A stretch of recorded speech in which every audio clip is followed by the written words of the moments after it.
Vamos a continuar con nuestro programa del día de hoy. Durante este ciclo de conferencias de mucha importancia para la ciudadanía, ahora tenemos la ponencia del ingeniero Daniel Chin, quien se desempeña como especialista de usuarios y consumidores de la Defensoría del Pueblo. Nos abordará el tema análisis de la protección jurídica de los consumidores contra las prácticas desleales.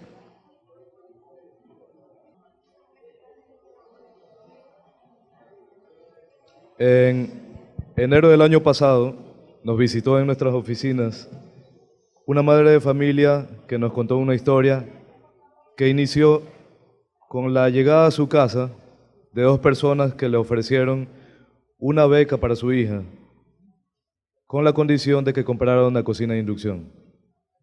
Cabe señalar que esta madre de familia no podía costear la educación universitaria de su hija. Buenos días, autoridades presentes, personal docente, señores estudiantes. Agradecemos la invitación a este seminario. Estamos muy contentos de estar aquí. El abogado Jorge Jaime Vera y quien les habla, Daniel Chin Auteman, servidores de la Defensoría del Pueblo, que estaremos hoy tratando temas como el contado al inicio de esta presentación, que tiene el título de Derechos del Consumidor, Prácticas Prohibidas y Desleales. La Defensoría del Pueblo es la institución nacional de derechos humanos. Cuando pensamos en derechos humanos, si ustedes han leído alguna vez la Declaración Universal de Derechos Humanos, verán que es una lista bastante extensa, que por lo general no relacionamos a nuestra propia vida. En nuestra institución planteamos que los derechos humanos, ¿para qué sirven?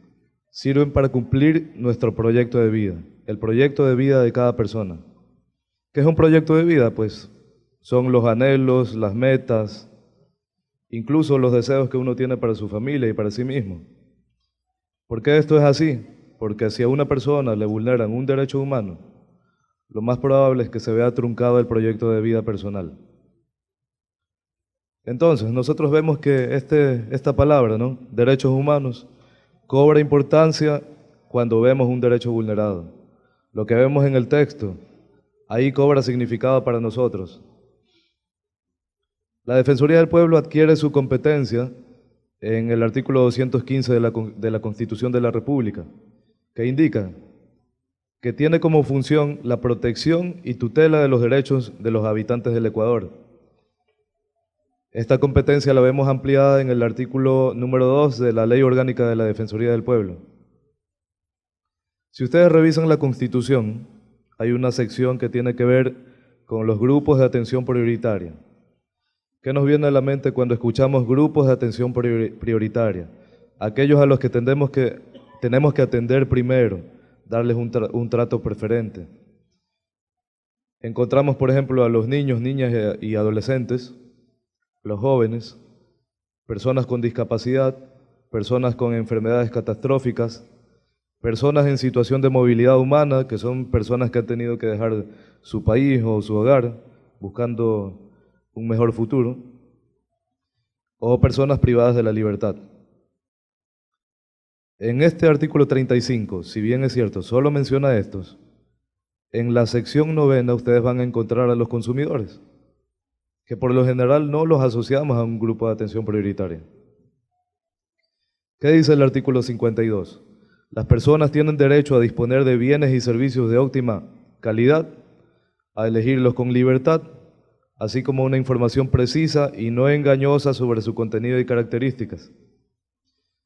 Ahora, es claro que otros grupos de los mencionados en el artículo 35 tienen ciertas vulnerabilidades.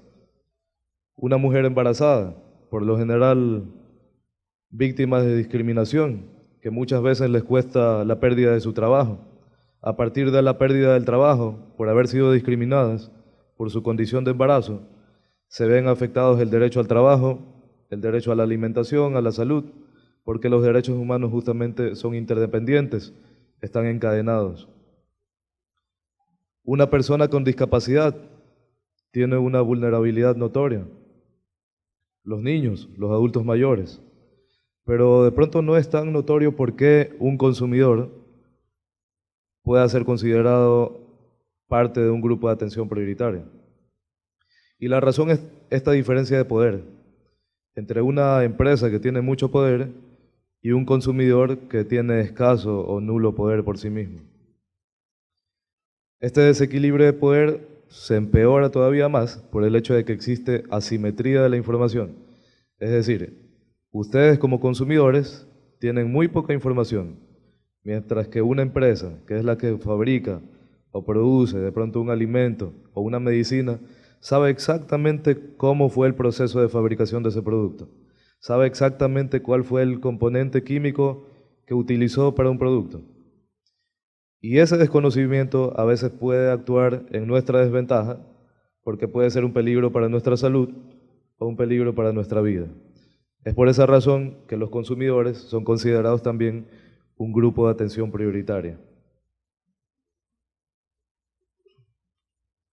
Para complementar y profundizar ya en lo que trata el tema, la Ley Orgánica de Defensa del Consumidor, en el artículo 81, determina exclusivamente cuál es la facultad de la Defensoría del Pueblo como papel fundamental en defensa de los derechos del consumidor. Tenemos entonces así que textualmente indica: es facultad de la Defensoría del Pueblo conocer y pronunciarse motivadamente sobre los reclamos y las quejas que presente cualquier consumidor. Este es el artículo que faculta desde ya a la Defensoría del Pueblo. Si bien es cierto, ya el 215 de la Constitución determina cuál es el rol o la función de la Defensoría del Pueblo, en materia del consumidor, el artículo 81 lo faculta para proteger al consumidor, al usuario que presente su reclamo o su queja por la mala calidad de un bien o de un servicio que ha contratado u obtenido por medio de un proveedor o distribuidor. Dentro de las estadísticas que se han manejado en la Defensoría del Pueblo, solo en el año 2016 se manejaron más de 13.000 casos resueltos sobre derechos humanos. El 52% específicamente tenía que ver con la vulnerabilidad de los derechos humanos de los usuarios consumidores. 6.693 casos específicamente tenían que ver con ellos, lo que correspondía al 48%. Aparte de poder absolver y resolver, tramitar las quejas o reclamos presentados por los usuarios, la Defensoría del Pueblo otorga esa asesoría legal a todos y cada uno de los usuarios que llegan en busca de ayuda a la institución. Una vez que se analiza que el reclamo o la queja presentada por el usuario no es de competencia exclusiva de la Defensoría, se lo orienta directamente con la autoridad competente e inclusive se le puede hacer el acompañamiento a la institución o la autoridad que tiene que verdaderamente resolver o ayudar en el procedimiento de su reclamo. Asimismo, tenemos que en incidencia normativa se presentaron 7 proyectos de ley como una normativa nacional. Proyectos que, si bien es cierto, aún están en asamblea, se está esperando ya que se retomen y verdaderamente puedan prevalecer como una ley para beneficio de la ciudadanía, de los consumidores. 12 proyectos de ordenanza, estas son normativas locales, proyectos que se trabajan conjuntamente con las autoridades locales, con los GATS municipales, a efectos de fortalecer o proteger a la ciudadanía, a los usuarios consumidores y a las personas del grupo de atención prioritaria. 19.000 ciudadanos y servidores públicos han sido capacitados en derechos humanos y del consumidor, cuyos procesos están determinados en una duración de 4 horas cada taller. De lo dicho, aproximadamente son 80.000 horas de capacitación que se ha otorgado, que se ha socializado con todos y cada uno de los servidores públicos, trabajadores, estudiantes, público en general. Los derechos fundamentales del consumidor están determinados ya en el artículo 4 de la Ley Orgánica de Defensa del Consumidor. El artículo 4 fundamenta cuáles son verdaderamente estos derechos que debe de conocer o que tiene el consumidor como tal. Dentro de ellos tenemos que es un derecho de la protección a la vida, a la salud y a la seguridad. Claro está que la fábrica tiene que garantizar que ese bien, ese objeto, ese artículo que está fabricando o diseñando para el consumo de la ciudadanía debe conservar estos tres elementos: la seguridad a la vida, a la salud, que es lo primordial. Recibir servicios básicos de óptima calidad. Los servicios básicos los otorga una empresa o una institución pública. Agua, luz, telefonía, televisión satelital hoy en día, e internet, todo lo que tiene que ver ya con la tecnología, que se han convertido ya ahora en un servicio público domiciliario. Antes solo hablábamos de luz, agua y teléfono. Con el pasar de los años, la tecnología cobró terreno y obviamente pues ya nosotros tenemos acceso como un derecho más que también está estipulado en la Constitución, derecho a la comunicación. Tenemos también derecho a una información precisa, veraz y clara sobre los bienes que se nos ofertan en el mercado. Un derecho a obtener verdaderamente un precio justo, conocer cuáles son las características que componen ese objeto o elemento que estamos nosotros adquiriendo, saber cuál es el precio o la medida e inclusive los riesgos que este artículo pudiera presentar. Tenemos derecho a un trato transparente, equitativo y no discriminatorio. ¿Qué nos lleva a esto? Dice un trato transparente, equitativo y no discriminatorio. Todos somos usuarios, consumidores. Pero tengo en claro una discriminación que por el hecho de ser abogado no es sujeto de crédito tan fácilmente así de una casa comercial, de un almacén. Usted va a querer obtener un artículo, un electrodoméstico a crédito, le piden la cédula, pero si ven que ahí se percatan que usted es abogado, cualquier obstáculo le ponen, pero no le dan el crédito. Y ahí está la discriminación. Y luego nos preguntamos por qué. Poca o vaga es la respuesta que nos da el vendedor, pero sin embargo somos discriminados en esa razón y en ese sentido. De pronto nos queda a nosotros imaginar cuál es la razón por la que nos niegan un crédito como abogados.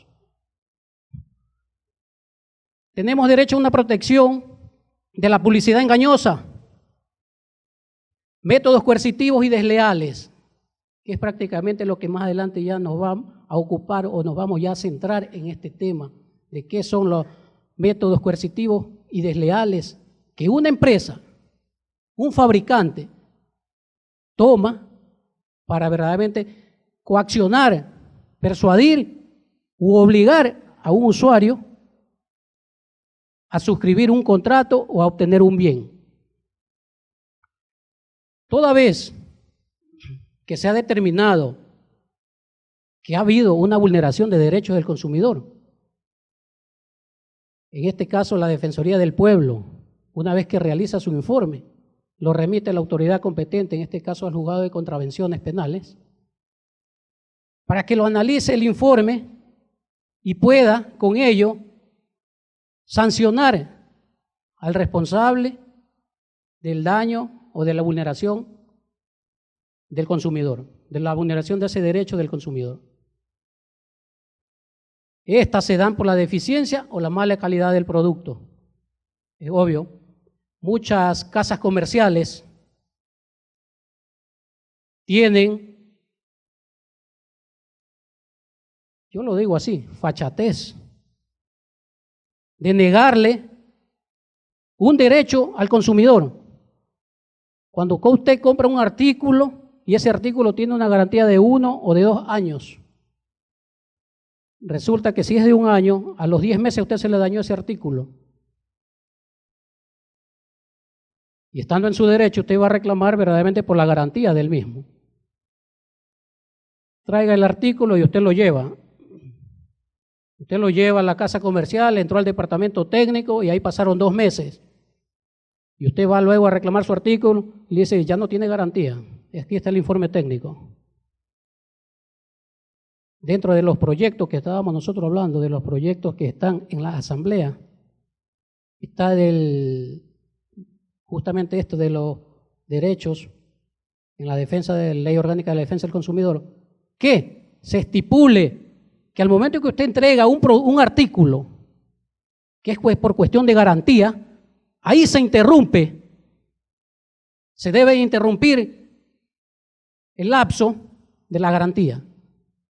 Una vez que usted hace la entrega del producto, el artículo puede estar en el taller técnico, en el almacén, 1 año, pero usted tiene derecho a hacer uso de su derecho de garantía para que se cumpla, o con la reparación absoluta, la devolución de ese dinero o de otro bien de iguales características al que fue adquirido. Auspicio del Estado. Tenemos derecho a que el Estado auspicie verdaderamente nuestros derechos, porque una vez que estos han sido vulnerados, nosotros tenemos que tener en claro a dónde debemos acudir cuando han sido vulnerados nuestros derechos. Existe la Defensoría del Pueblo, y si es de competencia de otra institución, se lo dirige allá. Todos tenemos la condición de consumidor y podemos formar una asociación de consumidores. Se está trabajando también ya en eso para constituirla aquí en la provincia de Santa Elena. Constituirla a nivel provincial y luego, ¿por qué no?, a nivel cantonal. En cada uno de los cantones debería de haber una asociación de consumidores. Desde luego, es otro derecho que nosotros podamos tener para seguir las acciones administrativas o judiciales. Lo que se manifestaba era que una vez que agota el trámite en la Defensoría del Pueblo, el usuario continúa con su derecho ante la autoridad competente para que se cumpla y se sancione al responsable. Asimismo, el artículo 4 determina que toda institución o empresa debe tener al alcance de todo consumidor un libro de reclamos. Pero aquí no lo vemos, no lo conocemos. Y de pronto por ahí las empresas públicas tienen que podíamos asociarlo como un libro de reclamos cuando ciertas instituciones prestan los servicios de call center. Llame para que presente su reclamo. Pero resulta que usted tiene que llamar, irse a dormir y después de regresar a ver si ya le están atendiendo su pedido, su llamado. La empresa eléctrica tiene un sistema, el SAT, si no me equivoco, Servicio de Atención al Cliente, SAR, Servicio de Atención de Reclamos, ¿sí? Que no es lo mismo que tener un libro de reclamos, porque ese libro de reclamos significa que si esta es una empresa, ese libro debe estar en un lugar visible donde usted tiene el derecho de ir a escribir la razón de su reclamo y por qué está reclamando, y ese reclamo debe ser atendido dentro de los 8 días.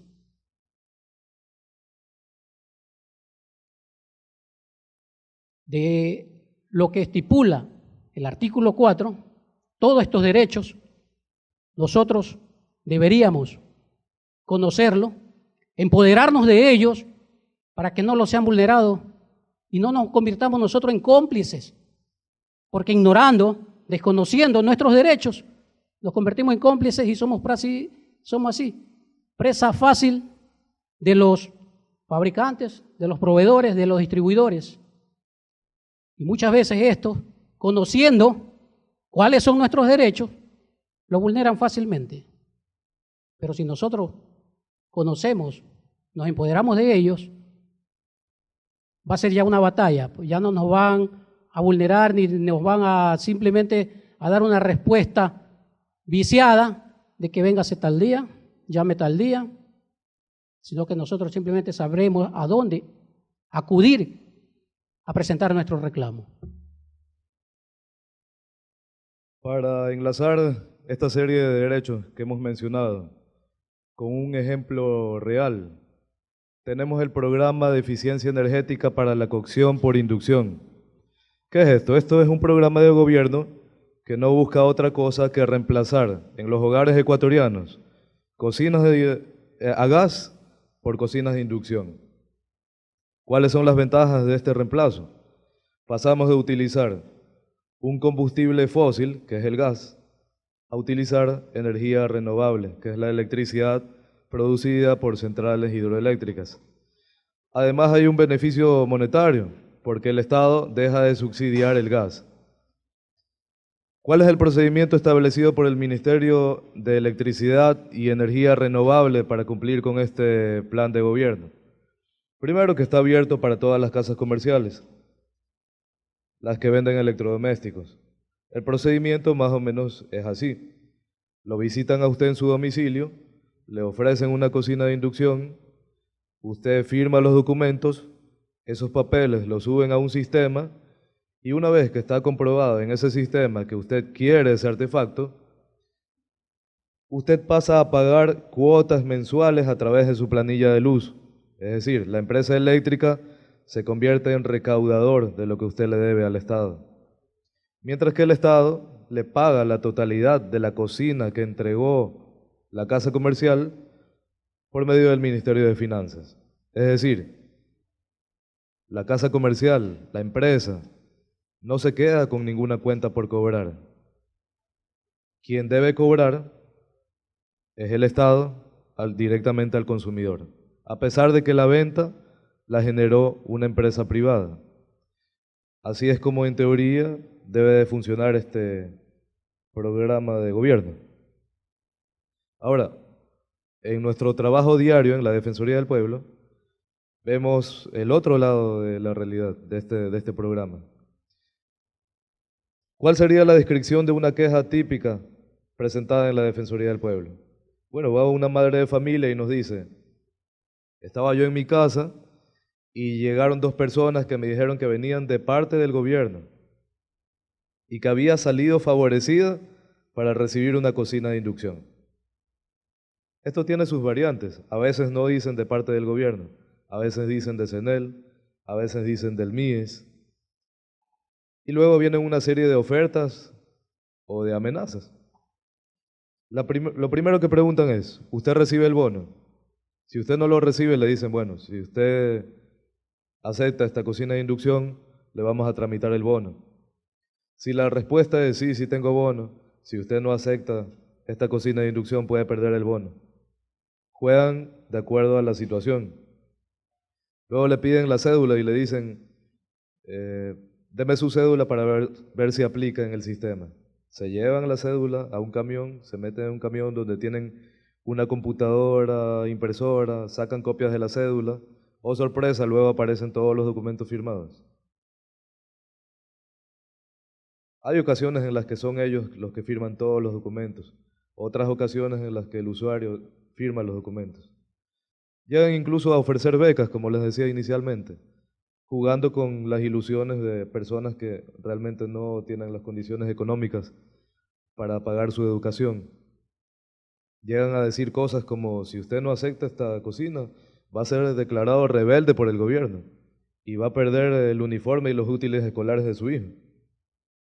Va a perder la casa del Midubi, o acepta esta cocina de inducción rápido porque si no el gas ya va a desaparecer y ya se van a prohibir las cocinas a gas. Dicen cosas también como: las cocinas de CENEL son de mala calidad. Y hay que tener en cuenta que los beneficiarios del bono tienen un bloqueo en el sistema, no todos, por cierto, pero cuando se dan cuenta de que el beneficiario tiene un bloqueo en el sistema, lo llevan hasta la empresa eléctrica con la intención de desistir de ese bloqueo,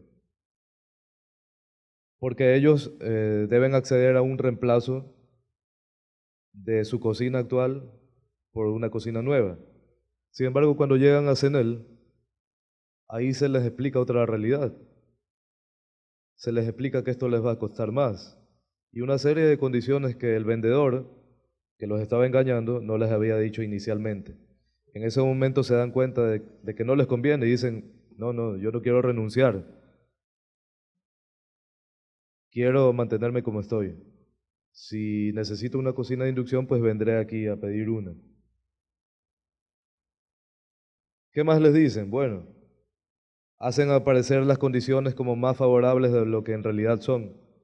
Ofrecen cuotas mensuales de $8 y cuando el consumidor se da cuenta, un mes después, tiene una cuota de $21.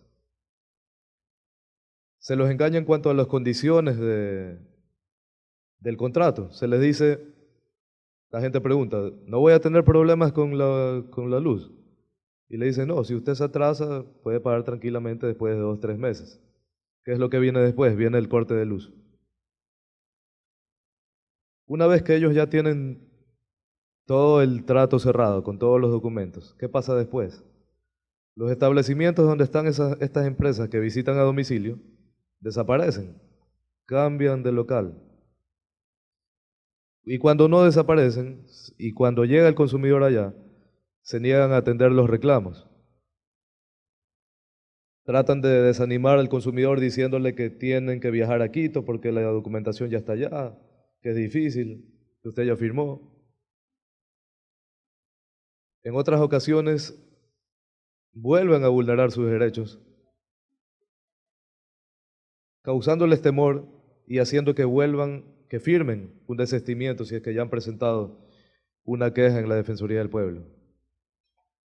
Y en la peor de las situaciones, el mismo personal que en algún momento fue a entregar la cocina de inducción, regresa para retirarla, alegando que el artefacto tiene un error, tiene un defecto y no se vuelve a saber del artefacto.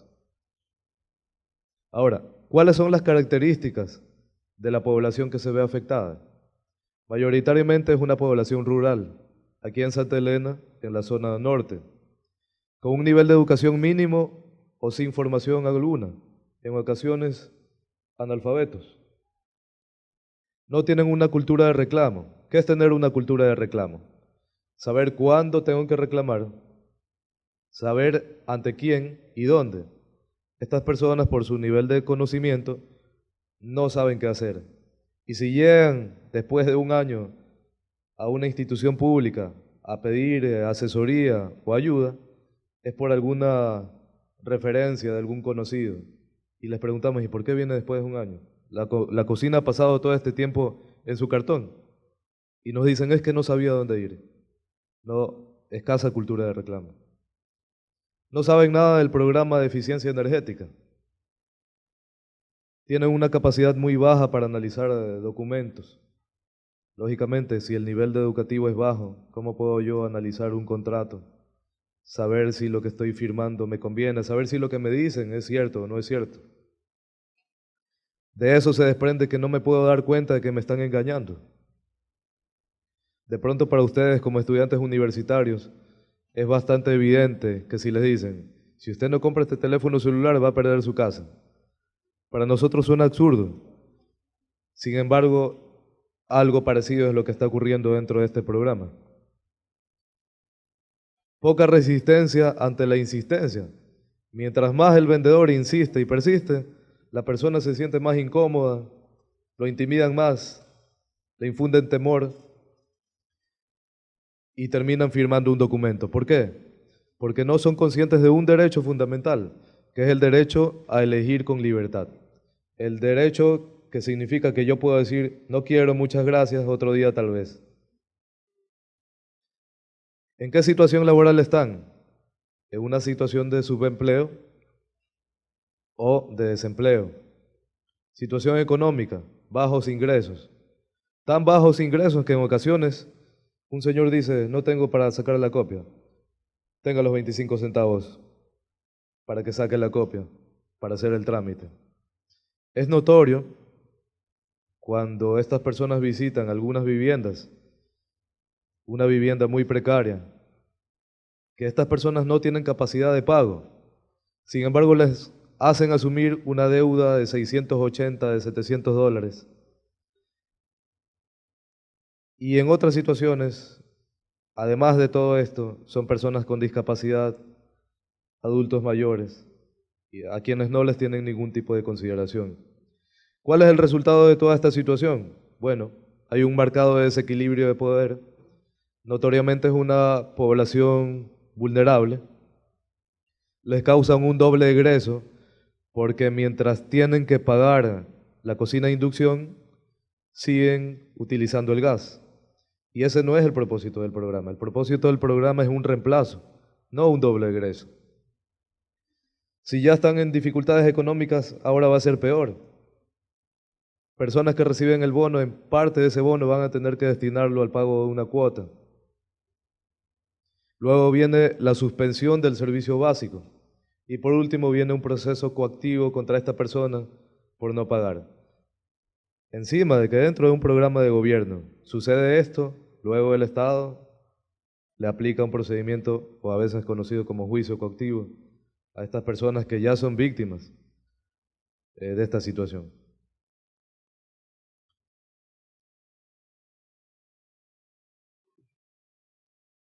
Como lo manifestaba el ingeniero, por lo general yo creo, o bueno, a criterio personal, que al MER o al Estado se le olvidó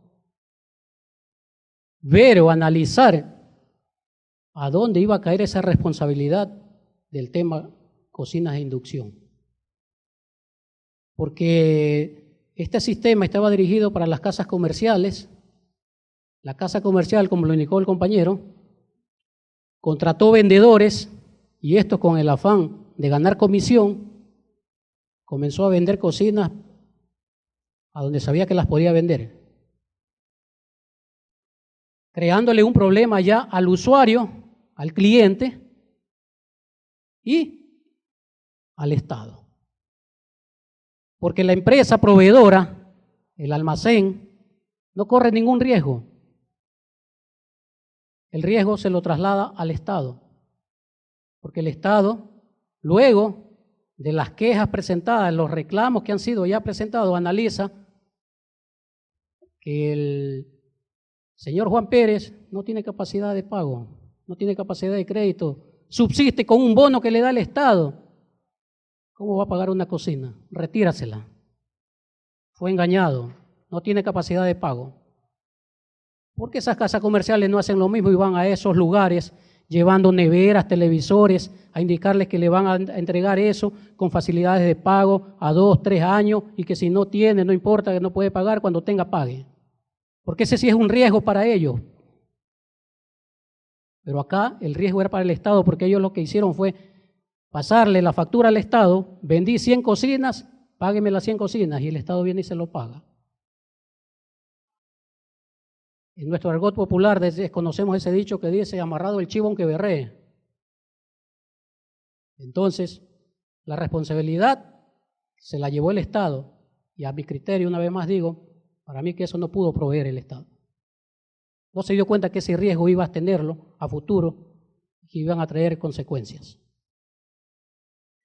Dentro de las prácticas prohibidas y desleales, en la ley que estamos tratando, Ley Orgánica de Defensa del Consumidor, el artículo 55 habla o prescribe cuáles son las prácticas abusivas.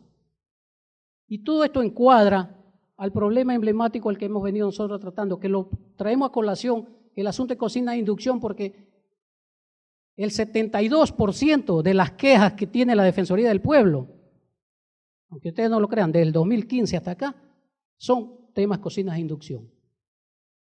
Y aquí es donde específicamente se han hecho uso de estas prácticas abusivas o desleales. Primero, condicionan la venta de un bien a la compra de otro. Llegaban a los domicilios de las personas a ofrecerle la cocina y por ende tenían que llevarle un juego de ollas. Claro, el juego de ollas era necesario porque otro tipo de ollas no podías usar con ese tipo de cocina. Pero resulta que el pobre consumidor, el usuario decía, no, yo no quiero endeudarme, no quiero la cocina, véndeme las ollas porque están bonitas, me gustan. ¿Cuánto valen? Valen $45. No, pero no la puedo vender porque tienes que llevar la cocina. Si lleva la cocina, quedan regaladas. Entonces, aquí está lo que estipula el punto 4, aprovecharse dolosamente de la edad, salud, instrucción o capacidad del consumidor para venderle determinado bien o servicio. ¿Sí? Condicionándole la venta de un artículo a otro. Es como que si uno de nosotros vayamos a una casa comercial a comprar una laptop y me digan, no, no te la puedo vender porque esa tienes que llevar la impresora también. Si no llevas la impresora no te la puedo vender. Rehusar atender a los consumidores cuando su stock lo permita. Esto es con el fin del proveedor, el fabricante, obviamente pues no vender su producto, almacenarlo para supuestamente crear una escasez y luego sacar provecho, otro beneficio de ese artículo o de ese producto. Una práctica prohibida más es enviarlo al consumidor cualquier servicio o producto sin que éste lo haya solicitado. ¿Cuántos de nosotros en algún momento no recibimos llamada telefónica indicándonos que ha sido analizado y usted es una excelente persona, un excelente cliente, un excelente pagador? Se ha hecho beneficiario de un plan de telefonía con 500 megas gratis, minutos ilimitados, etcétera, etcétera. De pronto, nosotros no nos creemos toda esa película y nosotros la analizamos. No, muchas gracias, no estoy interesado. Pero si hay personas que son víctimas de estas prácticas desleales, personas que la convencieron porque tuvo la necesidad, si esa persona hace una recarga de $1 a la semana, imagínense que le digan y le llamen para decirle que tiene minutos gratis. ¿Sí? Sí, acepta. Y a veces solamente con el hecho de que usted, y cuando lo llaman y usted dice, disculpe, estoy hablando con María Pérez Concha. Sí, ese sí se lo toman como que usted está aceptando ese plan o esa oferta. Entonces a veces hasta para contestar eso, para dar una respuesta, debemos tener cuidado y ser analíticos en ese sentido. Y lo típico que le dicen, le recordamos que esta llamada está siendo grabada. Y al momento que usted dice, sí, yo soy María Pérez Concha, correcto, dice, ¿cuál es su domicilio? Y usted comenzó, ahí se fue, dando la dirección, dónde vive, dónde trabaja, y todos esos datos, esa información que ya usted está proporcionando, ellos están llenando acá el contrato, donde todo está diciendo sí, y terminan diciéndole, ¿dónde le gustaría a usted recibir el producto? ¿En su domicilio, en su trabajo, su oficina? No, es que yo no paso en mi casa porque yo trabajo. ¿Y dónde es su trabajo? Esto también solía pasar con las tarjetas de crédito. Qué chévere, qué bacán, me dieron el banco tal, me dio una tarjeta, tengo un cupo de $1,000. Y la ley dice que cualquier producto o servicio que llegue a su domicilio sin que usted lo haya solicitado, si no hay manera de que compruebe que usted no lo ha solicitado, se entenderá como una muestra o entrega gratis. Así dice la ley. Pero nosotros lo ignoramos, lo desconocemos y dicen, no, pues ya la cogí y tengo que pagar, ¿qué más me queda? ¿Verdad? Y nosotros, como lo dije anteriormente, nos convertimos en cómplices de esa vulneración del derecho. Nos perjudicamos a nosotros mismos.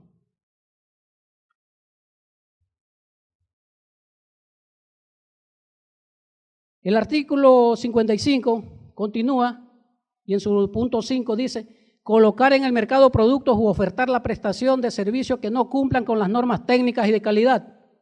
Claro, todo bien, todo producto, todo artículo debe pasar primero por una serie de requisitos de acuerdo a las instituciones que regulan la calidad de producto, o sea, en caso INE, Ministerio de Salud, dependiendo del tipo de producto.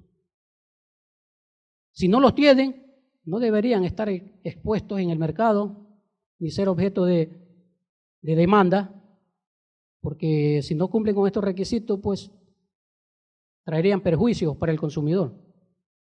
Aplicar fórmulas de reajustes diversas a las legales o contractuales.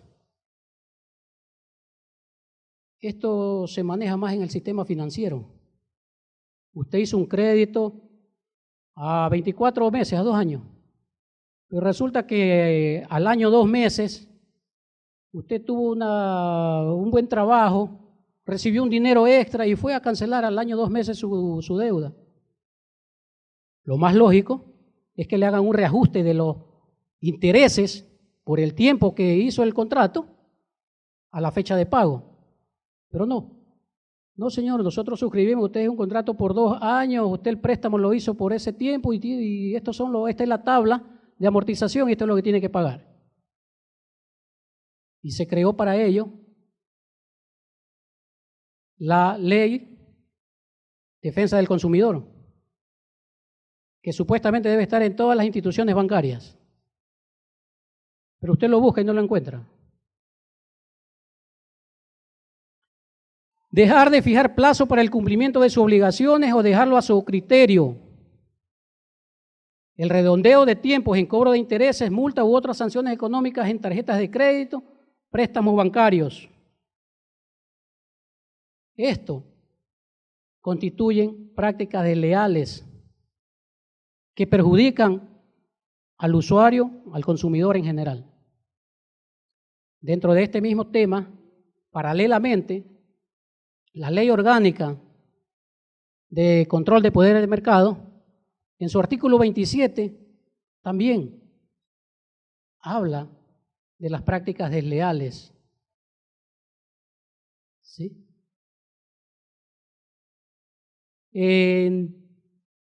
Engrupándolo en 10 prácticas desleales: confusión, engaño, imitación, denigración, comparación, explotación de la reputación ajena, violación de secretos empresariales, inducción a la infracción contractual, violaciones de normas. Pero es el 10º punto el que guarda relación directa, diría yo, con el artículo 55 de la Ley Orgánica de Defensa del Consumidor. ¿Qué dice el numeral 10 del artículo 27 de la Ley Orgánica de Regulación de Control de Poder del Mercado? Prácticas agresivas de acoso, coacción e influencia indebida, el aprovechamiento de la debilidad o del desconocimiento del consumidor.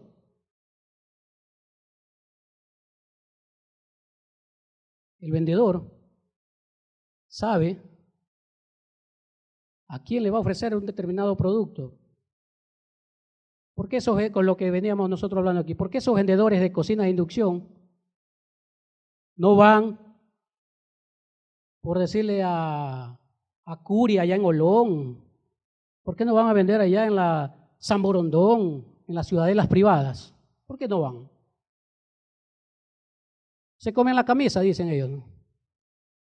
Pero existe otro público, existe otro mercado al que sí le puedo yo vender las 100 cocinas que me han puesto de objetivo.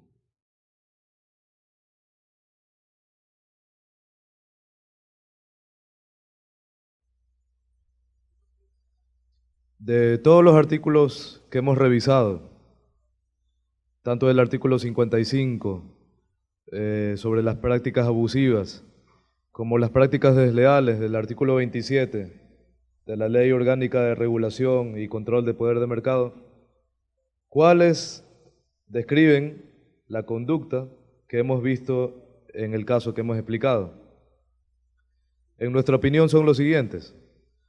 por toda la serie de testimonios que nos presentan en la Defensoría del Pueblo, que viniendo de personas que viven en sectores geográficos muy distintos, personas que no se conocen unas a las otras, y nos dan un testimonio casi exacto, que es el que mencioné al iniciar esta exposición, nosotros creemos que se cumple, se ajusta a aprovecharse dolosamente de todas esas características que ustedes ven aquí, que son características que tiene la población en el sector rural. Por el hecho de que en varias ocasiones nos han indicado que estas empresas privadas llegan en vehículos a los que les ponen un sticker con un logotipo y un eslogan de Ecuador ama la vida y Presidencia de la República, o por el uso de chalecos muy similares a los de la empresa eléctrica, creemos que eso coincide con lo establecido en los actos de confusión en la parte que dice: es desleal el empleo o imitación de signos distintivos ajenos. Cuando están utilizando un signo de la Presidencia de la República, una empresa privada está utilizando un signo distintivo ajeno, tratando de aparentar así cierta autoridad en lo que están haciendo. Por el hecho de que en sus visitas dicen: las cocinas de CENEL son de mala calidad, no las compre, se dañan rapidito. Eso se enmarca en lo que dice en los actos de denigración, que es realizar manifestaciones incorrectas o falsas con el objeto de menoscabar el crédito en el mercado del afectado. ¿Cuál sería el afectado en este caso? La empresa eléctrica. La empresa eléctrica o el Ministerio de Energía también ofrece cocinas de inducción, por lo tanto son parte del mercado de cocinas de inducción. Y si estas empresas dicen: estos artefactos del competidor son de mala calidad, se dañan rapidito, eso es un acto denigratorio. Por el hecho de que vulneren sistemáticamente los derechos del consumidor, principalmente dos empresas que son muy activas en el programa PEC, eso constituye violación de normas. ¿Qué se dice sobre violación de normas? Prevalecer en el mercado mediante una ventaja que he adquirido como resultado de incumplir normas. Por poner un ejemplo, si una empresa, para operar en el mercado, tiene que cumplir normas ambientales y eso requiere un gasto para poder cumplirlas, tiene que cumplir normas laborales y eso requiere afiliar a los empleados, pagarles todos los beneficios de ley, eso, si una empresa no los cumple, reduce sus costos. Quizás por esa reducción de costos puede entregar su producto a un precio unitario inferior. Por lo tanto, está adquiriendo una ventaja y está prevaleciendo en el mercado a partir del incumplimiento o la infracción de una norma, en este caso, una norma de consumidores. No respetamos la ley del consumidor, así que voy a vender a cualquier cantidad de personas y gano mayor cuota de mercado en el mercado de cocinas de inducción. Por el hecho de que se evidencia este engaño, el hecho de que generan temor en los consumidores cuando les dicen que van a perder incluso la casa, y que tienen en común que siempre se aprovechan del mismo grupo vulnerable, diríamos que esto cae en lo que se llama prácticas agresivas de acoso, coacción e influencia indebida contra los consumidores, en la parte que dice el aprovechamiento de la debilidad o el desconocimiento del consumidor, que coincide totalmente con lo que establece el artículo 55 de la otra ley. Ahora, este caso tiene ciertas particularidades. La pregunta es, estas empresas pequeñas, que de hecho en el nombre de la empresa llevan la palabra inducción, lo cual nos indica que han sido creadas recientemente, específicamente para hacer esto, ¿tienen realmente poder? En los procedimientos que hace la superintendencia, pues ellos hacen un trabajo para determinar si una empresa tiene o no tiene poder de mercado, dependiendo de diferentes factores. Si bien es cierto, estas empresas que incurren en estas prácticas desleales y abusivas son pequeñas, nos hemos dado cuenta de que hay indicios de que detrás de ellas están empresas grandes, reconocidas, que tienen locales a nivel nacional. ¿Quién es el que emite la factura? Emite la factura la empresa pequeña, desconocida, que está arruinando su reputación. Pero ¿quién es el que entrega la cocina? Son al menos dos empresas muy conocidas a nivel nacional. En uno de nuestros casos incluso pudimos determinar que uno de estos locales que fue desocupado por una de estas empresas que arrienda un local y luego desaparece, era pagado en realidad por una de estas empresas grandes.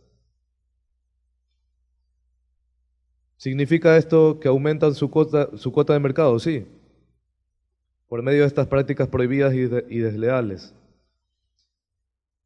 Esto va en contra de lo que es lo natural. ¿Qué es lo natural? Bueno, que haya competencia y que ustedes como consumidores puedan decir, me conviene el producto que tiene este proveedor más que el de acá, por lo tanto lo voy a comprar cuando yo quiera, en las condiciones que yo quiera. Como conclusión del análisis de lo que son prácticas abusivas y las desleales, dejamos la puerta abierta que la intervención es tanto para la Defensoría del Pueblo como para la Superintendencia de Control de Poder de Mercado. De hecho, nuestra ley le permite a la Defensoría del Pueblo solicitarle a la Superintendencia que haga una investigación técnica dentro de un trámite defensorial que nosotros tengamos abierto. Lo permite el artículo 22 de nuestra ley y también el artículo 53 de la Ley Orgánica de Regulación y Control de Poder de Mercado. O incluso cuando ha finalizado un trámite defensorial, también podemos solicitar a la autoridad competente que inicie una investigación por su cuenta. Como pensamientos finales, quisiéramos reiterar que la Defensoría del Pueblo tiene un amplio trabajo en defensa de los derechos humanos, como se evidenció en las estadísticas que presentamos, pero que el trabajo en la defensa de los derechos de consumidores es un eje principal para la Defensoría del Pueblo. Esto tiene un impacto positivo en las vidas de las personas que son vulnerables, que normalmente no se reflejan en las cifras. Y por último, una frase que de toda la Constitución, si una frase debiéramos todos recordar, tanto servidores públicos como ustedes estudiantes, que en algún momento serán profesionales, es que el más alto deber del Estado consiste en respetar y hacer respetar los derechos. Muchas gracias.